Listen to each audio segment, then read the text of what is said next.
وزیر اعلیٰ پنجاب چودھری پرویز الہی نے اپنے بیان میں کہا ہے کہ انہوں نے وزیر آباد کارڈیالوجی کی بلڈنگ مکمل کر دی ہے اور بے شمار ہسپتال ان کے دور میں مکمل کر دیے گئے تھے، لیکن ان کو سابق حکومت نے آپریشنل نہیں کیا۔ پرویز الہی نے کہا کہ ہم نے سابق حکومت کے دور کے منصوبوں کو فوری طور پر مکمل کروایا۔ اس کے علاوہ پی کے ایل آئی میں 300 لیور اور 350 کڈنی کے ٹرانسپلانٹ ہو چکے ہیں۔ اب یہاں پر بون میرو ٹرانسپلانٹ کا بھی آغاز کیا جائے گا۔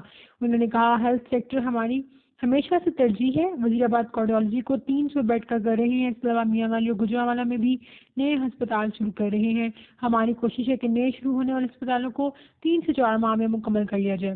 اور جہاں تک بات ہے پنجاب میں حکومت کی تبدیلی کی، تو انہوں نے کہا کہ 186 کی تعداد اپوزیشن نے پوری کرنی ہے اور انہوں نے 186 کی تعداد پوری کرنے کی کوشش میں اپنے ممبرز جو ہیں وہ آدھے رہ جائیں گے۔ اس کے علاوہ انہوں نے کہا کہ رانا ثناء اللہ پنجاب میں داخل ہو کر تو دکھائیں، ان پر سانحہ ماڈل ٹاؤن جب آئے گا تو انہیں بھاگنے کو جگہ ہی نہیں ملے گی۔